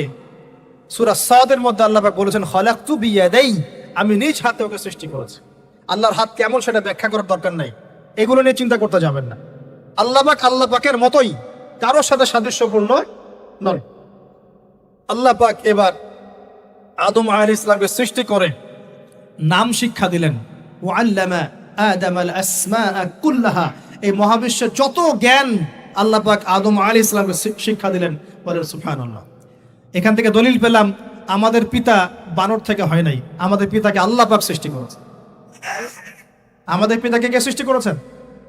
আল্লাহ রাব্বুল আলামিন। তাও আবার নিজ হাতে, মানে কি? ভালোবাসা দিয়ে, ভালোবেসে, মহব্বতের সাথে। এই খলাকতু বিয়াদাই, আমি নিজ হাতে সৃষ্টি করেছি, এই কথা মানুষ ছাড়া, আদম আলাইহিস সালাম ছাড়া অন্য কারোর জন্য আল্লাহ পাক বলেন নাই। অন্য সবার জন্য আল্লাহ পাক বলেছেন, ইযা আরাদা শাইআন আইয়াকুল লাহু কুন ফায়াকুন। যখন আল্লাহ পাক কিছু করতে চান খালি বলেন কুন, হও, ফায়াকুন, হয়ে যায়। ওখানে আল্লাহ পাক বলেন নাই সাগর সৃষ্টি করেছে হাত দিয়ে, এই গ্রহ নক্ষত্র সৃষ্টি করেছে আমার হাত দিয়ে। আল্লাহ পাক এমনটা বলেন নাই। আদম আলাইহিস সালামকে আল্লাহ পাক কত মহব্বত করেন। আল্লাহ পাক বলছেন যে আমি তাকে আমার নিজ হাতে সৃষ্টি করেছি। আর আজকে তোমরা শেখাচ্ছ মানুষকে, আস্তাগফিরুল্লাহ, যে মানুষ বানর থেকে হয়ে যায়। কত বড় কুফরি, কত বড় শিরক, কত বড় লজ্জা। নিজের সম্মান মানুষ নিজে এভাবে নষ্ট করতে পারে? নিজের সম্মান নিজে নষ্ট করতে পারে? আমাদেরকে আল্লাহ সৃষ্টি করেছেন আদম আলাইহিস সালাম থেকে। তারপরে যান, শুধু সৃষ্টি করেন নাই, আল্লাহ পাক সমস্ত নাম শিক্ষা দিয়েছেন। নাম মানে এখানে শুধু নাম, মঙ্গল, নেপচুন, প্লুটো এগুলো না। নাম মানে হচ্ছে জ্ঞান। নাম মানে কি? জ্ঞান। একটা এক্সাম্পল দেই, যখন আপনি বাচ্চাকে বলেন যে A for Apple, A for কি? অ্যাপল যে শেখাচ্ছেন, অ্যাপল বলতে কিন্তু সে শুধুমাত্র একটা ওয়ার্ড শিখে না, ও কিন্তু শিখে অ্যাপল মানে একটা এমন কিছু যেটা খেতে হয়। কি করতে হয়? খেতে হয়। যখন আপনি শেখান এ ফর অ্যান্ট, ও বুঝতে পারে অ্যান্ট হচ্ছে একটা সৃষ্টি, এটা চলাচল করে, কালো কালো দেখতে, ও কিন্তু মাথার মধ্যে ওটা ছবি এঁকে নেয়। তো এটা নাম মানে শুধু নাম না, জ্ঞান। আল্লাহ পাক আদম আলাইহিস সালামকে সমস্ত জ্ঞান শিক্ষা দিলেন। আল্লামাল ইনসান মা লাম ইয়ালাম, আল্লাহ বলছেন আমি মানুষকে সেই জ্ঞান শিক্ষা দিয়েছি যা মানুষ জানতো না। মানে আমরা সৃষ্টিগতভাবে জ্ঞানী ছিলাম না, আল্লাহ পাক জ্ঞান শিক্ষা দিয়েছেন। কোন জ্ঞান শিক্ষা দিয়েছেন? যে জ্ঞান ফেরেশতাদেরও ছিল না। বলেন সুবহানাল্লাহ। আল্লাহ পাক জ্ঞান শিক্ষা দিয়ে ফেরেশতাদের সামনে নিয়ে গিয়ে বলছেন তোমরা এই নামগুলো বলো দেখি। ফেরেশতারা বলছেন লা ইলমা লানা ইল্লা মা আল্লামতানা, আল্লাহ আমাদের তো সেই জ্ঞান নাই, যা আপনি শিখিয়েছেন অতটুকুই জানি, এর বেশি জানি না। এবার আল্লাহ পাক বলছেন ইয়া আদম আম্বিহুম বিআসমাইহিম, আদম তুমি সব নাম বলে দাও দেখি। আদম আলাইহিস সালাম সমস্ত নাম ধর করে সব বলে দেন। আমাদের পিতা জ্ঞানী ছিলেন না? ছিলেন না? আল্লাহ পাক নিজে তাকে জ্ঞান শিক্ষা দিয়েছে। আর আমরা বলছি মানুষ আস্তাগফিরুল্লাহ অন্য প্রাণী থেকে আসছে। সুবহানাল্লাহ, কত অদূরদর্শী মানুষেরা, কত সুদূর প্রসারী একটা কুফরি মতবাদ। এবার আল্লাহ পাক আদম আলাইহিস সালামকে বলছেন তুমি নাম বলে দাও, তিনি সব নাম বলে দিলেন। এবার গিয়ে আল্লাহ পাক ফেরেশতাদেরকে বলছেন এবার তোমরা একটা কাজ করো, ইয কুলনা লিল মালাইকাতি ইসজুদু লি আদম, তখন আল্লাহ পাক বলছেন যে আমি ফেরেশতাদেরকে বললাম তোমরা সবাই এখন আদমকে সিজদা করো। বলেন সুবহানাল্লাহ। কত সম্মান আমাদের পিতা। মহাবিশ্বে ফেরেশতাদের সামনে আল্লাহ পাক তাকে সিজদা করালেন ফেরেশতাদেরকে দিয়ে। ফাসাজাদু, সবাই সিজদা করলো, ইল্লা ইবলিস। কে সিজদা করলো না? ইবলিস। এখানে একটা বিষয় মনে রাখেন, আমাদের পিতাকে কিসের কারণে সম্মানিত করা হয়েছে? শারীরিক গঠন, চেহারার সৌন্দর্য, টাকা পয়সা, রিজিক, কোনটার কারণে? এইটাই মনে রাখবেন। মুসলিম উম্মাহ যদি আজকে সারা বিশ্বের নেতৃত্ব দিতে চায়, সবাইকে জ্ঞানী হতে হবে, জ্ঞানের বিপ্লব ঘটাতে হবে। বলেন সুবহানাল্লাহ, বলেন আমিন। এই জ্ঞানের বিপ্লব ঘটাতে পারলে ইনশাআল্লাহ মুসলিম উম্মাহ আবার সেই জায়গায় যাবে যেখান থেকে আমরা এসেছি। জ্ঞান ছাড়া আমরা কিচ্ছু করতে পারবো না। আর এই জ্ঞান মানে শুধু একমুখী শিক্ষা নয়, জেনারেল শিক্ষা, ইসলামিক শিক্ষা, এই দুইটাকে হারমোনিয়াসলি কম্বাইন্ড করতে হবে, করে এমন জ্ঞান অর্জন করতে হবে যেই জ্ঞান দিয়ে বিশ্বকে আমরা চ্যালেঞ্জ করতে পারি। এটাই এই বিশ্বের সবচেয়ে বড় চ্যালেঞ্জ এখন, মুসলিমদের সবচেয়ে বড় চ্যালেঞ্জ এখন এটাই, ইসলামিক শিক্ষা এবং জেনারেল শিক্ষাকে একত্রিত করে এমন প্রজন্ম তৈরি করা যে প্রজন্ম আগামী দিনে উম্মাকে নেতৃত্ব দেবে ইনশাআল্লাহ। এই একটা কাজ যদি কেউ করে যেতে পারে, আল্লাহ পাক তৌফিক দেখ, আমরা দোয়া করি আল্লাহ পাক এমন নেতা আমাদের উপরে নিয়ে আসুক যারা এরকম প্রজেক্ট লঞ্চ করতে পারে। বলেন আমিন। দোয়া করতে কোনো সমস্যা? অথবা যদি কেউ হাল না ধরে, আল্লাহ পাক যেন এমন কিছু মানুষ তৈরি করে দেন যারা এই জ্ঞানতাত্ত্বিক বিপ্লব নিয়ে কাজ করবে ইনশাআল্লাহ। এটা সবচেয়ে ইম্পর্টেন্ট কাজ এখন, না হলে আজকে থেকে 20-30 বছর পরে এই প্রজন্মকে আপনি আর খুঁজে পাবেন না। দেখবেন এমন প্রজন্ম চলে আসছে যারা বলবে আল্লাহর সাথে আমাদের কোনো সম্পর্ক নাই, নামাজ পড়বে না, রোজা রাখবে না, যাকাত দিবে না, আল্লাহকে চিনবে না। দেখে নিয়েন, আমরা দোয়া করি এমনটা না হোক, কিন্তু যদি আমরা হাল ছেড়ে দিই এখন এমনটাই হবে সব। এটা খিদিরের দৃষ্টিভঙ্গি দিয়ে আপনাদেরকে বললাম, জ্ঞানতাত্ত্বিক রেভলিউশন দরকার। যদি কেউ কোনো উদ্যোগ না গ্রহণ করে, অ্যাটলিস্ট বাসায় পারিবারিকভাবে হলেও আপনাকে শেখাতে হবে সন্তানকে, কোনো অপশন নাই। এবার ফাসাজাদু, সবাই সিজদা করেছে ইল্লা ইবলিস, ইবলিস করে নাই। কেন করছে না? ইবলিসের সমস্যাটা কি? ইবলিসকে আল্লাহ পাক জিজ্ঞাসা করছেন, আল্লাহ পাক জিজ্ঞাসা করছেন মা মানাআকা আল্লা তাসজুদা ইযা আমারতুক, আমি তোমাকে আদেশ করলাম আদমকে সিজদা করতে, কে তোমাকে নিষেধ করলো সিজদা করতে? ইবলিস বলছে বেশি চালাক, বেশি বোঝে যারা, অতিরিক্ত বুদ্ধিজীবী। ইবলিস ছিল বেশি বুদ্ধিজীবী। ইবলিস ছিল কি? অতিরিক্ত মাত্রার বুদ্ধিজীবী। আচ্ছা না আমাদের সমাজের এরকম কিছু মানুষ, ও বলছে খলাকতানি মিন নার, আমাকে সৃষ্টি করেছেন আগুন দিয়ে, আগুন তো সুপিরিয়র মাটির চাইতে। ও খলাকতাহু মিন তিন, আর আপনি এই আদমকে সৃষ্টি করেছেন মাটি থেকে, কাদা মাটি দিয়ে, আমি কেন আদমকে সিজদা করতে যাব? যুক্তি, অতি যুক্তিবাদী, অতি বুদ্ধি। আল্লাহ পাক বলছেন ফাখরুজ মিনহা ফাইন্নাকা রাজিম, এখান থেকে বের হয়ে যাও, তুমি অভিশপ্ত, ফাইন্না আলাইকা লা'নাতা ইলা ইয়াউমিদ্দিন, আমার আদেশ লঙ্ঘন করার কারণে কিয়ামত পর্যন্ত তোমার উপর লানত অভিশাপ বর্ষিত। আল্লাহ পাক তাড়িয়ে দিলেন, একদম থ্রোন অ্যাওয়ে। আমরা বলি না আউযু বিল্লাহি মিনাশ শাইতানির রাজিম, রাজিম শব্দের মানে হচ্ছে বিতাড়িত, থ্রোন অ্যাওয়ে, কার্সড, যাকে অভিশাপ করা হয়েছে। এবার ভালো করে শোনেন প্রিয় ভাইয়ের, ইবলিসের এই স্টেটমেন্টগুলো শোনেন। এবার ইবলিস বলছে রব্বি আনজিরনি ইলা ইয়াউমি ইউবআসুন। এই স্টেটমেন্টটা ভালো করে শোনেন। ইবলিস বলছে রব্বি, হে আমার রব। ইবলিস বলছে রব্বি, হে আমার রব। ইবলিস বলছে রব্বি, হে আমার রব, আমাকে অবকাশ দিন, আনজিরনি, আমাকে অবকাশ দিন, ইলা ইয়াউমি ইউবআসুন, কিয়ামত দিবস পর্যন্ত। ইবলিস আল্লাহকে বিশ্বাস করে কি করে না?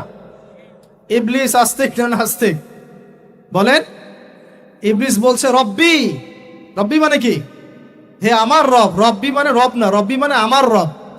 রব্বুন মানে রব, রব্বুহু তার রব, রব্বুহুম তাদের রব, রব্বুকা মানে তোমার রব, রব্বুকুম মানে তোমাদের রব, রব্বি মানে কি? আমার রব, রব্বুনা আমাদের রব। এটা গ্রামার, বুঝতে পারছেন? ইবলিস বলছে রব্বি মানে কি? হে আমার রব, আনজিরনি, আমাকে অবকাশ দিন, ইলা ইয়াউমি ইউবআসুন, কিয়ামত দিবস পর্যন্ত।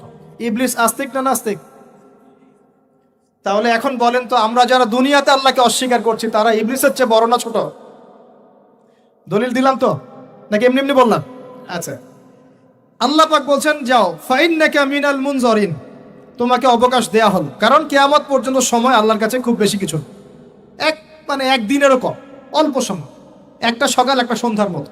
ঠিক আছে, দিলাম, যাও। এবার ইবলিস চ্যালেঞ্জ করছে। এই চ্যালেঞ্জটা আমাদের সবাইকে মনে রাখতে হবে, সারা জীবন ইবলিসের এই স্টেটমেন্টটা মনে রাখতে হবে। সেটা কি? ইবলিস বলছে ফাবিমা আগওয়াইতানি, সূরা আরাফ পড়ে দেখবেন। ইবলিস বলছে ফাবিমা আগওয়াইতানি, আপনি যে আদমের কারণে আমাকে আজকে বের করে দিলেন জান্নাত থেকে, লাআকুদান্না লাহুম সিরাতাকাল মুস্তাকিম, আমি সেই আদমের সরল পথে ওত পেতে বসে থাকবো, চুপটি ঘাপটি মেরে বসে থাকবো, ঘাপটি মেরে ওর জন্য বসে থাকবো। আর সুম্মা লাতিয়ান্না মিন বাইনি আইদিহিম, আমি অবশ্যই তার সামন থেকে আসবো। সুম্মা লাতিয়ান্নাহুম মিন বাইনি আইদিহিম, আমি আদম সন্তানদের সামন থেকে আসবো, সামন থেকে মানে সরাসরি ওয়াসওয়াসা দিব। ওয়া মিন খালফিহিম, পেছন থেকে আসবো মানে পিছন থেকে ওয়াসওয়াসা দিব। ওয়া আন আইমানিহিম, ডান দিক থেকে ওয়াসওয়াসা দিব। ওয়া আন শামাইলিহিম, বাম দিক থেকে আসবো। ওয়া লা তাজিদু আকসারাহুম শাকিরিন, আপনি বেশিরভাগ আদম সন্তানকে শুকরগুজার পাবেন না। ইবলিস ঠিক বলেছে না ভুল বলেছে? বেশিরভাগ মানুষ নামাজ পড়ে না, বেশিরভাগ মানুষ সুদ খায় কি খায় না, বেশিরভাগ মেয়ে এখন বেপরদায় চলে কি চলে না, বেশিরভাগ মানুষ এখন অন্যায় করে কি করে না, বেশিরভাগ মানুষই আল্লাহ থেকে দূরে চলে। ইবলিস কিন্তু ঠিকই বলেছে, ঠিক বলে নাই? আচ্ছা, আল্লাহ পাক বলছেন ঠিক আছে যাও, তোমার চ্যালেঞ্জ তোমার জায়গায়, তবে আমার বান্দারা যদি সারা জীবনও অন্যায় করার পরে একবার, যদি খালি একবার, একটা বার মন থেকে তাওবাতুন নাসুহা মানে প্রকৃত তওবা করে, খালেস তওবা করে, আল্লাহর কাছে ফিরে আসে, বলে আস্তাগফিরুল্লাহ, আল্লাহ আমাকে মাফ করে দাও, রব্বিগফির ওয়ারহাম, আল্লাহ মাফ করো, ক্ষমা করো, আস্তাগফিরুল্লাহাল্লাযী লা ইলাহা ইল্লা হুল হাইয়ুল কাইয়্যুম ওয়া আতুবু ইলাইহি, বা আমার কাছে একটা বার যদি মাফ চায়, ক্ষমা চায়, তার সারা জীবনের গুনাহ আমি মাফ করে দেব ইনশাআল্লাহ। আর কি চাই? ওই যে বললাম না, আমাদেরকে ভালোবেসে আল্লাহ সৃষ্টি করেছেন। এবার ইবলিস চলে গেল, আর আদম আলাইহিস সালামের পাজর থেকে আল্লাহ পাক সৃষ্টি করলেন হাওয়া আলাইহিস সালাম। বলে সুবহানাল্লাহ। কারণ সঙ্গিনী ছাড়া আমরা চলতে পারবো না। পারবো? যারা চিরকুমার সঙ্গে নাম লেখাচ্ছ, এগুলো থেকে বের হয়ে আস। এখন চিরকুমার থাকার টেন্ডেন্সি মানুষের, চিরকুমার থাকতে হবে কেন? সঙ্গীর দরকার আছে কি নাই? আছে। একা একা লাগে, মানুষ একা একা চলতে পারে না। ইব্রাহিম আলাইহিস সালাম একা চলে আসছেন, তার সাথে সারা আলাইহিস সালাম ছিলেন। আমাদের নবীজি যখন একা, তার সাথে খাদিজা রাদিয়াল্লাহু আনহা ছিলেন। ঠিক আছে? ঠিক একইভাবে আদম আলাইহিস সালাম একা একা জান্নাতে, আল্লাহ পাক তার পাঁজর থেকে সৃষ্টি করলেন কাকে? হাওয়া আলাইহিস সালাম। বলে রাখি, হাওয়া আলাইহিস সালাম ছিলেন পৃথিবীর সবচেয়ে সুন্দরী নারীদের একজন। দুজন নারীকে সবচেয়ে সুন্দরী বলা হয়। কয়জন? একজন হাওয়া আলাইহিস সালাম, আর একজন ইব্রাহিম আলাইহিস সালামের স্ত্রী সারা আলাইহিস সালাম। মনে থাকবে? এখানে মনে রাখবেন, নিজে যদি পবিত্র থাকেন, নিজের চরিত্রকে পবিত্র রাখেন, ইনশাআল্লাহ আপনি সব দিক থেকে ভালো একজন মেয়ে পাবেন। নিজের চরিত্র ঠিক থাকবে না, জেনা করবেন, 10 ঘাটের পানি খেয়ে আসবেন, দেখবেন যাকে বিয়ে করেছেন ও 15 ঘটের পানি খেয়ে আসে। সতর্ক থাকবেন, আল্লাহ পাক হেফাজত করুন বলি আমিন। এবার তারা দুজন জান্নাতে থাকতে লাগলেন। আল্লাহ পাক বলছেন, একটু মনোযোগ দেন, আল্লাহ বলছেন যে তোমরা দুজন জান্নাতে থাকো। ফাকুলা মিনহা রাগাদান হাইসু শি'তুমা, জান্নাতে যা ইচ্ছা তোমরা খাও, কোনো সমস্যা নেই, থাকো খাও। ওয়ালা তাকরাবা হাদিহি শাজারা, কিন্তু একটা আদেশ করছি তোমাদেরকে, এই যে গাছটা দেখছো এই গাছের কাছেও যাবে না। শব্দগুলো বোঝার চেষ্টা করো। আল্লাহ পাক বলছেন না যে গাছের ফল খাবে না, আল্লাহ পাক বলছেন গাছের কাছেও যাবে না। ঠিক যেমন আল্লাহ বলছেন ওয়ালা তাকরাবু আমওয়ালাল ইয়াতীম, এতিমের মালের কাছেও যাবে না। আল্লাহ বলছেন না এতিমের মাল খেও না। আল্লাহ বলছেন ওয়ালা তাকরাবু জিনা, জেনার কাছেও যেও না। আল্লাহ কিন্তু বলছেন না জেনা করো না। ঠিক একই ভাষায় আল্লাহ পাক বলছেন ওয়ালা তাকরাবা হাদিহি শাজারা, তোমরা দুজন এই গাছের কাছেও যাবে না। দ্যাটস অল, আর কোনো সমস্যা নাই, জান্নাতে থাকো। এবার তারা জান্নাতে থাকতে লাগলেন। থাকতে থাকতে এক পর্যায়ে ইবলিস ওয়াসওয়াসা দেওয়া শুরু করলো। কি ওয়াসওয়াসা দিল যে আমাদের পিতা মাতা সেখানে চলে গেলেন? ভাবার বিষয় তো নাকি? কি এমন বললো ইবলিস যে আমাদের পিতা মাতা রিসিভড হয়ে গেলেন? এই কথাটা আছে সূরা তাহায়। কোন সূরা? সূরা তাহা পড়ে দেখবেন। আল্লাহ পাক বলছেন ইবলিস আমাদের পিতাকে বোঝাচ্ছে, বলছে ইয়া আদম, হে আদম, হাল আদুল্লুকা, আমি কি তোমাকে জানিয়ে দিব, খবর দিব, আলা শাজারাতিল খুলদি ওয়া মুলকিন লা ইয়াবলা, এমন একটা গাছের কথা কি জানিয়ে দিব যেই গাছের কাছে গেলে বা তার ফল খেলে তুমি দুটো জিনিস পাবে, চিরস্থায়িত্ব পাবে, কোনোদিন মরবে না, আর বিশাল ক্ষমতার মালিক হবে। অন্য আয়াতে আসছে যে তোমরা ফেরেশতা হয়ে যাবে। এই দুটো কথা। তাহলে কি প্রলোভন দিল? চিরস্থায়িত্বের প্রলোভন এবং কি অমরত্বের প্রলোভন, অমরত্ব এবং ক্ষমতা। একটু মনোযোগ দেন, এই দুনিয়াতে যারা আল্লাহর পথ থেকে বিচ্যুত হয়ে গেছে বেশিরভাগ এই দুটার ফাঁদে পড়েছে, হয় ক্ষমতার ফাঁদে, না হলে দুনিয়ার এই যে মোহ, অমরত্ব, দুনিয়ার জীবন নিয়ে পড়ে থাকা, এই দুনিয়ার প্রেমেই মানুষ নিজের পথ হারিয়ে ফেলেছে। এই দুটোই হয়েছে। এক পর্যায়ে পিতা মাতা চলে গেলেন, ফল খেয়ে ফেললেন, যদিও বা ফল খাওয়ার কথাটা কোরআনে নাই, কোরআনে আছে তারা গাছের কাছে চলে গেলেন। কি হলো গাছের কাছে যাওয়ার পরে? ফালাম্মা যাকাশ শাজারা, ফালাম্মা যাকাশ শাজারা, আল্লাহ পাক বলছেন যখন তারা গাছের কাছে চলে গেলেন। ভাই লক্ষ্য করেন, যখন তারা গাছের কাছে চলে গেলেন প্রথম যে ঘটনা ঘটলো, বাদাত লাহুমা সাওআতুহুমা, তাদের যে কাপড় ছিল জান্নাতের কাপড়, গায়ে কাপড়টা ধাপাস করে খুলে পড়ে গেল। এখানে যদি আপনার কাপড়টা খুলে যায় কেমন লাগবে?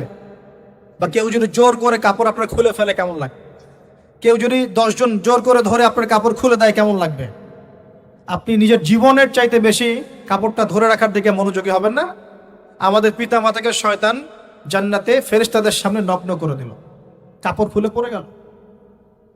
তার মানে জান্নাতে আমাদের পিতা মাতাকে নগ্ন করেছে কে? ইবলিস।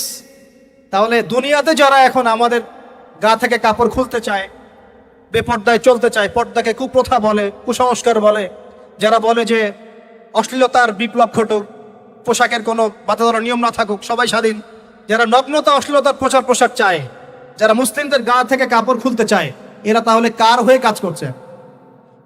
যেই কাজ শয়তান করেছে জান্নাতে ওই কাজই তারা করছে এখন জমিন। কথা কি প্রমাণ করতে পারলাম?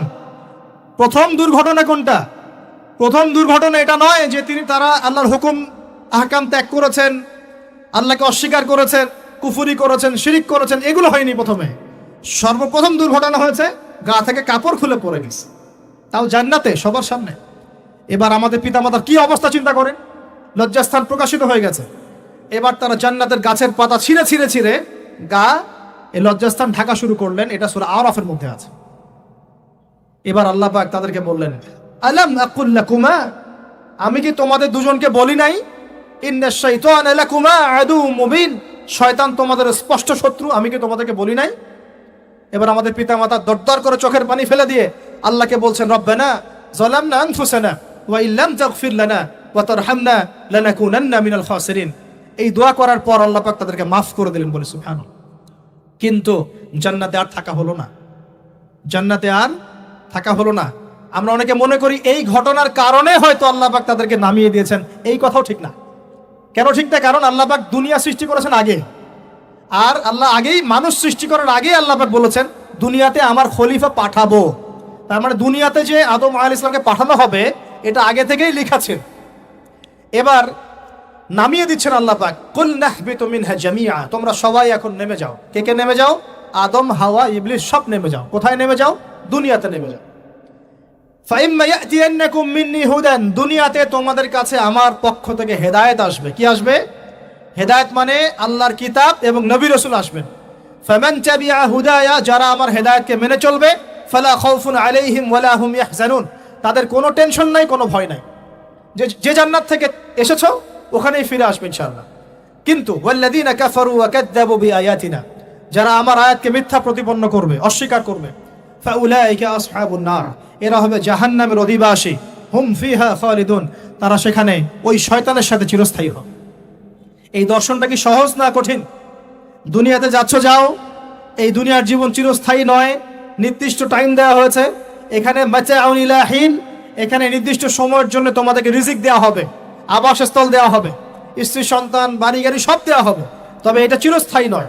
এখানে হেদায়েত আসবে, কোরআন সুন্নাহ আসবে, আল্লাহর ওহী আসবে, নবী রাসূল আসবেন। তোমরা যদি এই ওহী মেনে চলো, নবী রাসূলের আনুগত্য করো, আবার সেই জান্নাতে ফিরে আসবে ইনশাআল্লাহ, কোনো টেনশন নাই, কোনো ভয় নাই। কিন্তু যদি এই দুনিয়ার সংক্ষিপ্ত জীবনে শয়তানের তাবেদারি করা শুরু করো, তাহলে শয়তানের সাথেই পরকালে জাহান্নামে থাকতে হবে, জান্নাতে যাওয়া হবে। এই হলো পরীক্ষা। এবার আমরা দুনিয়াতে নেমে আসলাম, তার মানে আমরা এই দুনিয়ার বাসিন্দা ছিলাম না জান্নাত থেকে আসছি? দুইটা বিষয় একদম স্পষ্ট। আমাদের পিতা হচ্ছেন আদম আলাইহিস সালাম, যিনি বানর ছিলেন না, মানুষ ছিলেন, এক। আর দুই নাম্বার, আমরা এই দুনিয়াতে বিবর্তনবাদের মধ্য দিয়ে আসি নাই, সরাসরি জান্নাত থেকে আসছি। আল্লাহ পাক আদম আলাইহিস সালামকে জান্নাত থেকে দুনিয়াতে পাঠিয়েছে, জান্নাত থেকে সরাসরি দুনিয়াতে পাঠিয়েছে। বরং কোরআন এর উল্টা কথা বলেছে। কি কথা? কোরআন সূরা বাকারায় বলছে একটা জাতি ছিল, তার নাম বনু ইসরাইল। কি নাম? এই বনু ইসরাইলের মধ্যে একটা দলকে আল্লাহ পাক বলেছিলেন শনিবারের দিনে মাছ ধরবে না। কি বলেছেন? শনিবারে, এই যে সাগর আছে আপনাদের মনে করেন, এই শনিবারে মাছ ধরবেন। তো বনু ইসরাইল বেশি চালাক, অতি চালাক। এখন এরা অতি চালাক, মাছ ধরে নাই, কিন্তু মাছ ধরার বাদ দিয়ে রাখছে। মাছ আসে, বাদ দিয়ে রাখি, পরে ধরুন। এই পাপের কারণে, এই সীমা লঙ্ঘন করার কারণে সূরা বাকারা এবং সূরা আরাফে আল্লাহ পাক বলেছেন ওই মানুষগুলোকে আল্লাহ পাক বানর বানিয়ে দিয়েছে। তাহলে মানুষ থেকে বানর হয়েছে এই দলিল কোরআনে আছে, পড়ে দেখেন। মানুষ থেকে যে বানর হয়েছে এই দলিল কোরআনে আছে, সূরা বাকারায় আছে, সূরা আরাফের মধ্যেও আছে। শনিবারের সীমা লঙ্ঘন করার কারণে এই অপরাধ, এই পরিণতি আল্লাহ পাক কিছু মানুষকে দিয়েছেন। তারা এখনো জীবিত আছে কিনা আমরা জানি না, ওদেরকে আল্লাহ পাক মেরে ফেলেছেন না বেঁচে আছে আমরা এগুলো জানি না, কারণ কোরআন এগুলো নিয়ে কথা বলে নাই। এতটুকু কোরআন বলেছে। তবে এখনো কিন্তু বহু বাইরের মানুষ আকৃতির প্রাণীকে আল্লাহ পাক ভেতর থেকে বানর বানিয়ে দিচ্ছেন না। এটা নিয়ে একটা কথা বলতে চাই, সেটা হলো কিয়ামতের আগে আগে আরো কিছু মানুষকে আল্লাহ পাক কিন্তু শূকর এবং বানরে পরিণত করবেন। এই হাদিসটা কি জানেন? হাদিসটা শুনে রাখেন, এটা আখিরুজ জামান বা কিয়ামতের আলামত সংক্রান্ত হাদিসগুলোর মধ্যে পাবেন। আল্লাহর রাসূল সাল্লাল্লাহু আলাইহি ওয়াসাল্লাম বলেছেন কিয়ামতের আগে আগে আমার উম্মতের মধ্যে, ভালো করে শোনেন, কিয়ামতের আগে আগে আমার উম্মতের মধ্যে একদল মানুষ বের হবে যারা মদ পানকে হালাল মনে করবে। কাকে? মদ পান করাকে হালাল মনে করবে। যারা বাদ্যযন্ত্র, গায়িকা, নায়িকা এগুলো নিয়ে নর্তকী নাচাবে রাতের বেলা, এগুলোকে হালাল মনে করবে। যারা অশ্লীলতা, বেহায়াপনাকে জায়েজ করে নিবে। ঠিক আছে, এরকম কয়েকটা পাপের কথা বলে নবীজি বলছেন একদিন সকালবেলা আল্লাহ পাক তাদেরকে ঘৃণিত বানরে পরিণত করবেন। এটা হবে সামনে, কখন কিভাবে হবে আল্লাহ ভালো জানেন। এবার আমি কনসেপ্টে চলে আসি। এই যে পৃথিবীতে নেমে আসলাম, তাহলে আমরা কোত্থেকে আসছি ভাই? আমরা কি পৃথিবীর অধিবাসী ছিলাম? আমরা জান্নাতে ছিলাম, ওখান থেকে আল্লাহ পাক পাঠিয়েছে। এবার পৃথিবীতে এসে আদম আলাইহিস সালামের যুগে খুব একটা দুর্ঘটনা ঘটে নাই, একটা ঘটেছে। কয়টা? একটা। ভাই হাবিলের কুরবানি কবুল হয়, কাবিলের অন্তর্দাহ হয়, জ্বালা হয়। কেন হাবিলেরটা কবুল হবে, কাবিলের কেন হচ্ছে না? এই হিংসার বশবর্তী হয়ে কাবিল হাবিলকে হত্যা করে ফেলে। হত্যা করে লাশটা দাফন করার পদ্ধতিও তার জানা ছিল না। আল্লাহ কাককে পাঠালেন, কাককে দেখে সে শিখল। প্রথম দুর্ঘটনা হচ্ছে হাবিল কাবিলের দুর্ঘটনা। বলে রাখি, আজকেও নিজের ভাইয়ের বেশে বহু কাবিল মুসলিম সমাজের মধ্যে ঘুরে বেড়ায়। নিজের ভাইয়ের লেবাসে, পোশাকে, সুরতেই বহু কাবিল এখনো কিন্তু মুসলিম সমাজে ঘুরে বেড়ায়। তো আমরা কাবিলদেরকে কাবিলের পরিণতি সম্পর্কে সচেতন করতে চাই। হাবিল বলেছিল, তুমি যদি আমাকে মারতে আসো, আমি তোমাকে মারার জন্য হাত বাড়াবো না। হাবিল জান্নাতে যাবে আর কাবিল জাহান্নামে যাবে। কেন কাবিল জাহান্নামে যাবে? নবীজি বলেছেন, পৃথিবীর প্রথম হত্যাকাণ্ড সংগঠিত করেছে কাবিল।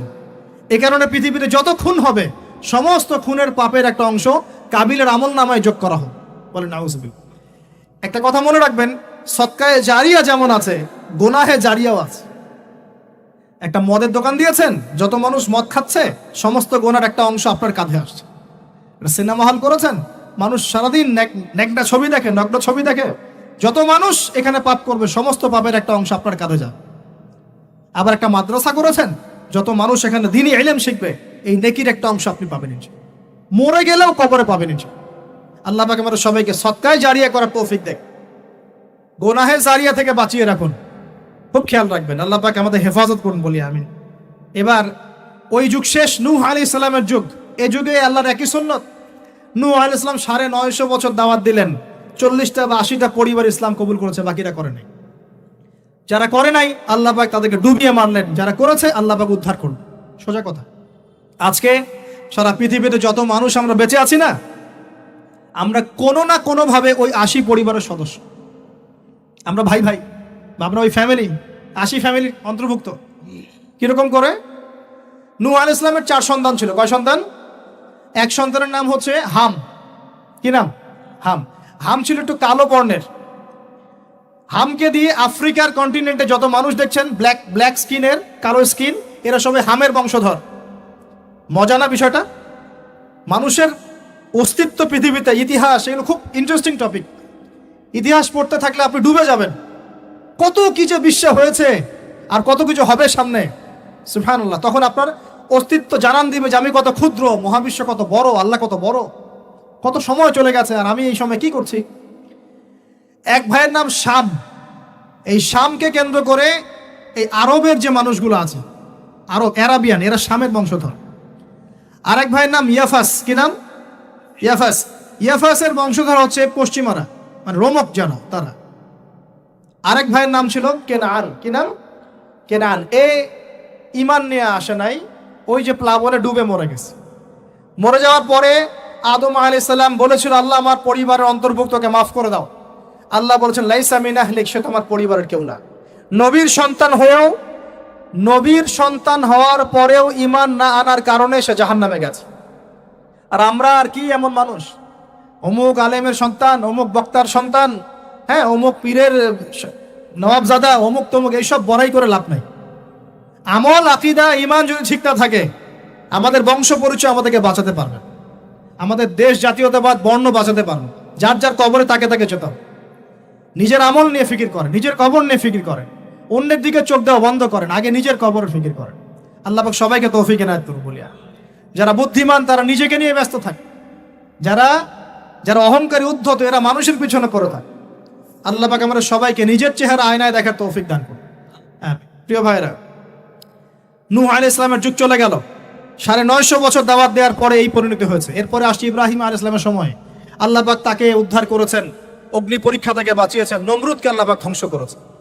আল্লাহ পাক এরপরে এনেছেন আদ জাতির হুদ আলাইহিস সালাম এবং তার অনুসারীদেরকে আল্লাহ পাক বাঁচিয়েছেন, বাকিদেরকে ধ্বংস করে দিয়েছেন ঝড় দিয়ে, বায়ু প্রবাহ দিয়ে। সামুদ জাতি এসেছে, সামুদ জাতিকে আল্লাহ পাক ধ্বংস করেছেন বজ্রপাত দিয়ে, বিদ্যুৎ দিয়ে। আর সালেহ আলাইহিস সালাম এবং তার অনুসারীদেরকে বাঁচিয়ে দিয়েছেন। ফেরাউনের যুগ এসেছে, আল্লাহ পাক মূসা আলাইহিস সালাম এবং বনু ইসরাইলকে বাঁচিয়েছেন, ফেরাউনকে ডুবিয়ে মেরেছেন লোহিত সাগরে। ঈসা আলাইহিস সালামের যুগ আসছে, একই সুন্নত।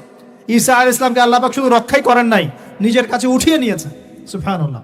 তিনি আবারও আসবেন পৃথিবীতে ইনশাআল্লাহ। যতদিন না তিনি আসছেন এবং এই পৃথিবীতে 40 বছর রাজত্ব না করছেন, কিয়ামত হবে না ইনশাআল্লাহ।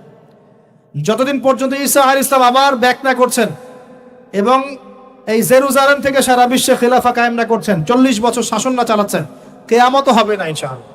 এটা সামনে অপেক্ষা করছে। এবং নবী সাল্লাল্লাহু আলাইহি ওয়াসাল্লামের যুগে আবু জাহেল, আবু লাহাব, উতবা, সাইবাদেরকে আল্লাহ পাক ধ্বংস করেছেন, আল্লাহর নবী এবং সাহাবীদেরকে আল্লাহ পাক সম্মানিত করেছেন। আপনি কি পুরো হিস্ট্রির মধ্যে একটা সুন্নত দেখতে পাচ্ছেন, কমন সুন্নত? কি সুন্নত?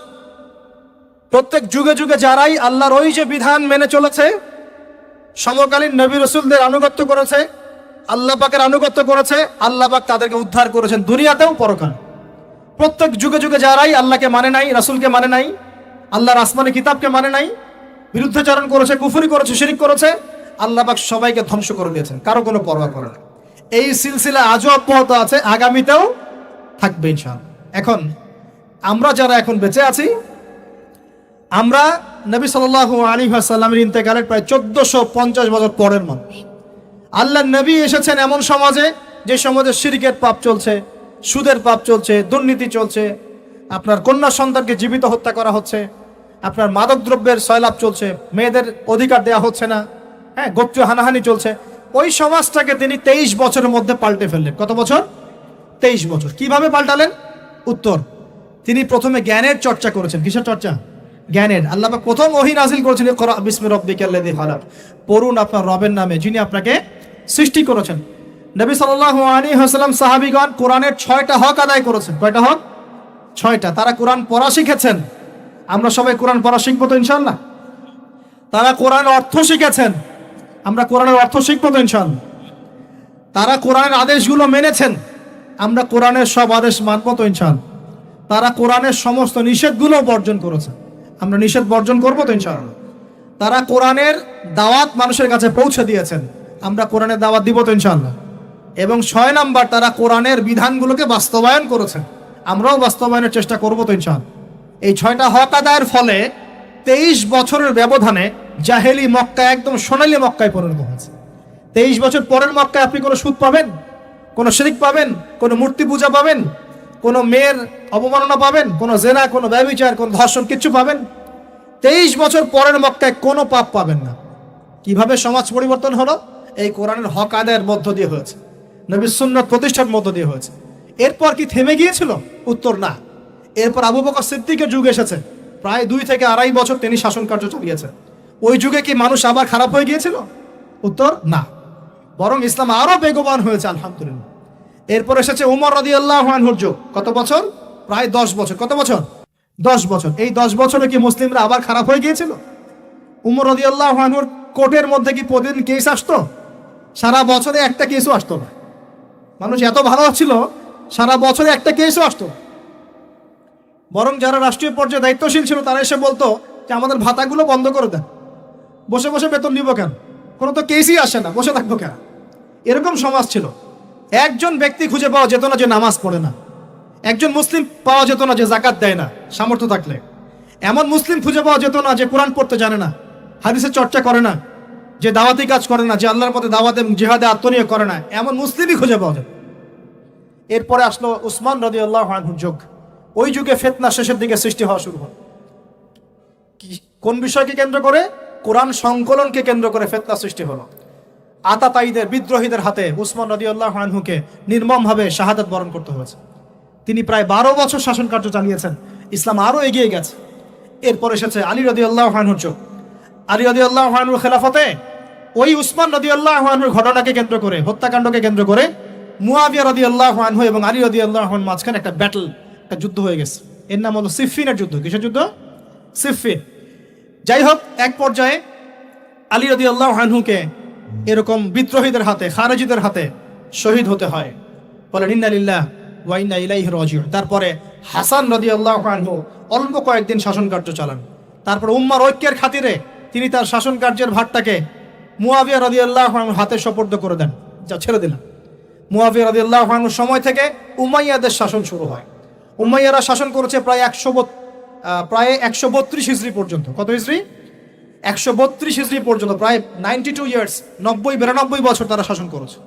এ সময় ইসলাম আরো এগিয়ে গেছে, পিছিয়ে যায় নাই। ফিতনা এসেছে, দমন করা হয়েছে।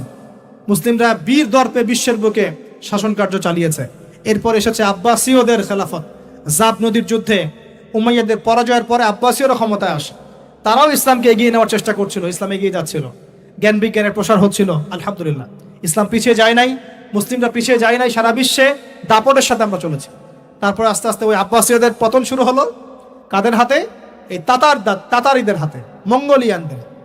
মাত্র 40 দিনের ব্যবধানে পুরো বাগদাদের মধ্যে প্রায় 20 থেকে 25 লক্ষ মানুষকে হত্যা করা হয়েছে। বাইতুল হিকমা ধ্বংস করে দেওয়া হয়েছে, লাইব্রেরি ধ্বংস করে দেওয়া হয়েছে, বইপত্রকে নদীতে ফেলে দেওয়া হয়েছে। তারা ছিল উগ্র জাতি। মঙ্গোলিয়ানদের নাম শোনে নাই? হালাকু খা নাম শুনেছেন? চেঙ্গিস খান, হালাকু খান নাম শোনে নাই? ওদের হাতে মুসলিমদের ব্যাপক দমন পীড়ন সহ্য করতে হয়েছে। এভাবে যুগে যুগে তারপর ক্রুসেডাররা আসছে। ক্রুসেড একটা, দুইটা, তিনটা ক্রুসেড হচ্ছে।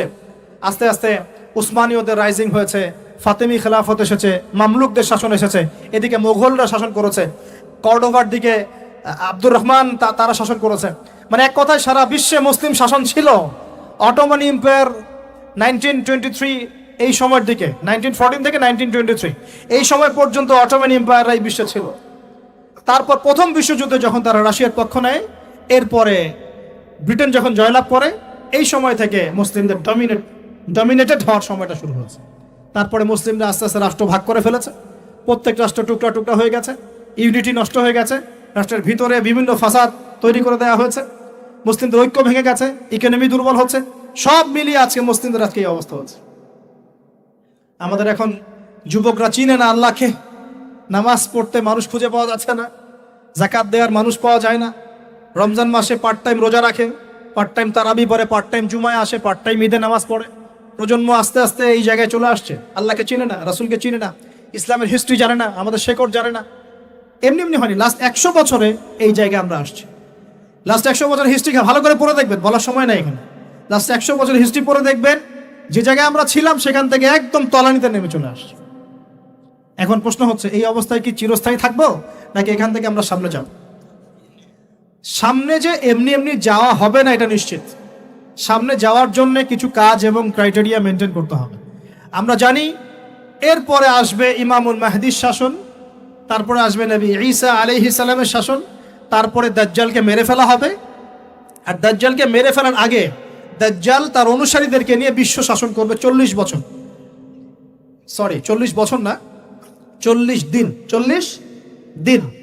প্রথম দিন হবে 1 বছরের সমান, দ্বিতীয় দিন হচ্ছে 1 মাস, তৃতীয় দিন 1 সপ্তাহের সমান। তারপরে দিনগুলো আমাদের দিনের মতোই। এরপর ঈসা আলাইহিস সালামের আগমনের মধ্য দিয়ে তার ধ্বংস হবে। এরপর ইয়াজুজ আর মাজুজ বের হবে। ইয়াজুজ আর মাজুজ খুব হিংস্র হবে, তাদেরকে হত্যা করার ক্ষমতা মুসলিমদের থাকবে না। মুসলিমরা তুর পাহাড়ে আশ্রয় নেবে, আল্লাহ পাকের গজবে তাদের ঘাড়ের মধ্যে একটা ভাইরাস জন্ম নেবে, এতে তারা মারা যাবে। বড় বড় নখরওয়ালা প্রাণী আল্লাহ পাঠাবেন, পাখি, এরা এসে এদেরকে উঠিয়ে উঠিয়ে কোনো জায়গায় ফেলে দিবে, মহাবিশ্বের কোনো এক জায়গায় এনে ফেলে দিবে। তারপর আল্লাহ পাক বৃষ্টি বর্ষণ করবেন, প্রচুর বৃষ্টি বর্ষিত হবে এবং বিশ্বের এই জমিনটা উর্বর হবে। তখন একটা ডালিম দেখেছেন? ডালিম, একটা ডালিম একটা পরিবার খাবে। একটা ডালিমের খোসার মধ্যে একটা পরিবার আশ্রয় নিতে পারবে, এত বড় বড় ফসল হবে। 40 বছর ঈসা আলাইহিস সালাম এই বিশ্বকে শাসন করবেন, ন্যায়ের ভিত্তিতে, আদালতের ভিত্তিতে। ঘাটে মহিষে এক ঘাটে পানি খাবে, বাঘে মহিষে এক ঘাটে পানি খাবে, কেউ কারোর উপর জুলুম করবে না। এরপর তার বিয়ে শাদী হবে, সন্তান হবে এবং তার ইন্তেকালও হবে স্বাভাবিকভাবে, এবং তাকে দাফন করা হবে নবী মুহাম্মদ সাল্লাল্লাহু আলাইহি ওয়াসাল্লামের কবরের পাশে, রওজার পাশে। এরপরে মানুষ আবার খারাপ হওয়া শুরু করবে, এতটা খারাপ হবে যে মানুষ রাস্তার মোড়ে মোড়ে জেনা ব্যভিচারে লিপ্ত হবে, কুকুর শিয়ালের মতো। এই অবস্থায় পশ্চিম দিক থেকে সূর্য উঠবে এবং ব্যবসায়ী ব্যবসা করতে বসেছে, কাপড় খুলেছে, এই কাপড় গুটিয়ে নেওয়ার আগে কিয়ামত হয়ে যাবে। একজন ব্যক্তি পানির বোতল খুলেছে, পানি মুখে দেওয়ার আগেই কিয়ামত হয়ে যাবে। একজন ব্যক্তি বাসা থেকে বের হয়েছে, বাসায় ফেরত যাওয়ার আগে কিয়ামত হয়ে যাবে। উটকে পানি পান করানোর আগে কিয়ামত হয়ে যাবে। ওই সময় তওবার দরজা বন্ধ হয়ে যাবে। এই ইসরাফিল আলাইহিস সালাম সিংহায় ফুঁক দিয়ে দিবেন, মহাবিশ্ব ধ্বংস হয়ে যাবে। আল্লাহ পাক দ্বিতীয় ফুৎকারের মধ্য দিয়ে আবার সবাইকে উঠাবেন এবং এই দুনিয়ার জীবনে আমরা যে কাজগুলো করেছি এর হিসাব আমাদেরকে দিতে হবে। সেদিন যদি আমরা আল্লাহর কাছে প্রত্যেকটা কাজের হিসাব দিতে পারি, কোরআন সুন্নাহর উপর থাকতে পারি, আল্লাহর বিধিবিধান মেনে চলতে পারি, এই কারাগারের জীবনে আল্লাহর বিধান মেনে চলতে পারি, ইনশাআল্লাহ যেই জান্নাত থেকে আসছি আবার সেখানে ফিরে যাবো ইনশাআল্লাহ। আর যদি ওই দিন আমরা হিসাব দিতে ব্যর্থ হই, আল্লাহ না করুক, তাহলে ওই ইবলিসের সাথে, তার অনুসারীদের সাথে আমাদের সবাইকে জাহান্নামে থাকতে হবে বলে নাউজুবিল্লাহ। এভাবে হিস্ট্রি শুরু হয়েছে, হিস্ট্রি শেষ হবে। এই দুনিয়া চিরস্থায়ী হবে না, আর আমাদের অবস্থা এমন থাকবে না। এখন শেষ কথা হচ্ছে, এই অবস্থা থেকে উত্তরণের জন্য আমাদের কি করণীয় আছে? উত্তর, আমাদের প্রথম দরকার জ্ঞান চর্চা। কি দরকার ভাই? জ্ঞান চর্চা, প্রচুর জ্ঞান চর্চা প্রয়োজন। জ্ঞান নাই কিছুই করতে পারবো না। দ্বিতীয় কাজ হলো আমাদের সবার দরকার জানা অনুযায়ী আমল করা। জানা অনুযায়ী আমল করা, যে যত বেশি জানি আমল করার চেষ্টা করি, আল্লাহ পাক তৌফিক দান করুন। এরপর দরকার আদর্শ পরিবার গড়ে তোলা। পারিবারিক আদর্শ সুন্দর হলে পরে সমাজটা সুন্দর হবে ইনশাআল্লাহ। আল্লাহ পাক আমাদের সবাইকে আদর্শ পরিবার গড়ার তৌফিক দান। দিনদার মেয়েকে বিয়ে করবেন, দিনদার ছেলেকে বিয়ে করবেন, অল্পে তুষ্ট থাকবেন, পরিবারের বিষয়ে সবর করবেন এবং সন্তান সন্ততিদেরকে মানুষ করে যাওয়ার চেষ্টা করবেন। এরপর দরকার আমাদের হালাল রিজিক। সবাই যদি হালাল রিজিকে সন্তুষ্ট থাকি, সমাজের মধ্য থেকে অন্যায় এমনি অটোমেটিক কমে যাবে ইনশাআল্লাহ। প্রত্যেকটা কাজ করার আগে চিন্তা করব কিভাবে করলে হালাল হবে, কিভাবে করলে হারাম হবে। এরপর দরকার নবী সাল্লাল্লাহু আলাইহি ওয়াসাল্লামের সুন্নাহ মাফিক জীবন গড়া। 24 ঘন্টার দিন রাতে যে কাজগুলো আছে, এই কাজগুলোকে নবীর সুন্নত অনুযায়ী করার চেষ্টা করব। আল্লাহ পাক তৌফিক দান করুন বলি আমি। আরো দরকার আমর বিল মারুফের কাজ করা, মানে সৎ কাজে আদেশ করা। আমাদের সবাইকেই দাওয়াতি কাজ করতে হবে। একজন দুজন করবে, বাকিরা করবে না এমন নয়, সবাইকেই পার্ট টাইম হলেও দাওয়াতি কাজ করতে হবে। নামাজ আপনি পড়ছেন, নামাজের দাওয়াত দেন। আপনি যাকাত দিচ্ছেন, যাকাতের দাওয়াত দেন। আপনি রমজান মাসে রোজা রাখছেন, অন্য ভাইকেও রোজা রাখতে উৎসাহিত করেন। আপনি সুদ খাচ্ছেন না, অন্য ভাইকেও নিষেধ করেন, ভাই আপনিও খায়েন। আমি যা করি সেটা আপনি অবশ্যই প্রচার করুন। আপনি যা করেন সেটা আপনি প্রচার করবেন, যা করেন না সেটা বলতে যাওয়ার দরকার নেই।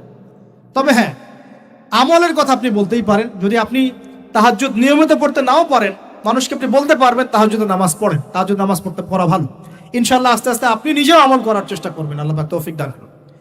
আমর বিল মারুফ, সৎ কাজে আদেশ করতে হবে। আরেকটা হচ্ছে অসৎ কাজে নিষেধ করতে হবে। সৎ কাজে শুধু আদেশ করলেই হয় না, অসৎ কাজেও কি করতে হয়? নিষেধ করতে হয়। মনে রাখবেন, শুধু সৎ কাজে আদেশ করলেই জীবনেও কোনোদিন আপনার উপর কোনো বালা মুসিবত, বিপদ আপদ, গালি তহমত আসবে না। যখন আপনি সৎ কাজে আদেশের সাথে সাথে অসৎ কাজেও নিষেধ করা শুরু করবেন, তখন চতুর্দিক থেকে আপনার উপরে বাধা আসা শুরু। এটাই সুন্নত। তবে এটা নবীর সুন্নত। আল্লাহ পাক বলছেন, কুনতুম খায়রা উম্মাহ উখরিজাত লিন-নাস তা'মুরুনা বিল মা'রুফ ওয়া তানহাউনা আনিল মুনকার ওয়া তু'মিনুনা বিল্লাহ। আর আমাদের দায়িত্ব হচ্ছে পরবর্তী প্রজন্মকে মানুষ করে যাওয়া, নিজেদের জান মাল সময় শ্রম দিয়ে আল্লাহর জমিনে আল্লাহর দিনটাকে প্রচার করা, প্রসার করা, প্রতিষ্ঠার চেষ্টা করা এবং চরমপন্থী না হওয়া, আবার গোলালু মার্কা শৈথিলতাবাদীও না হওয়া, মধ্যমপন্থী থাকা, নিজের দায়িত্ব পালন করা, অন্যকে দিনের দিকে ডাকা। আমাদের ঊর্ধ্বতন কর্তৃপক্ষ যারা থাকবে সবার সামনে ইসলামটাকে যুগোপযোগীভাবে সত্য মিথ্যাকে স্পষ্ট করে দিয়ে উপস্থাপন করা। তারা যদি কবুল করে আলহামদুলিল্লাহ, যদি নাও করে তাদের দায়িত্ব তাদের, আমাদের দায়িত্ব আমাদের। That's all. আল্লাহ রাব্বুল আলামিন আমাদের সবাইকে কুরআন সুন্নাহ মাফিক জীবন গড়ার তৌফিক দান করুন বলি আমিন। আমাদের সবাইকে আল্লাহ পাক পুরো ওয়ার্ল্ড হিস্ট্রি পড়ার তৌফিক দান করুন। কোরআনের জ্ঞানী হওয়ার তৌফিক দেন, এর অর্থ বোঝার তৌফিক দান করুন, নবীর সুন্নাহ মাফিক জীবন গড়ার তৌফিক দান করুন, হালাল খাওয়ার তৌফিক দেন, আদর্শ পরিবার গড়ার তৌফিক দান করুন এবং দিন ইসলামকে বিজয়ী করার জন্য আমাদের জানমাল সময় শ্রম ব্যয় করে আল্লাহর পথে কাজ করার তৌফিক এনায়েত করুন। সকলেই বলে আমিন। أقول قولي هذا أستغفر الله لي ولكم ولسائر المسلمين. بارك الله لنا ولكم بالآية الحكيم إنه تعالى جواد كريم بر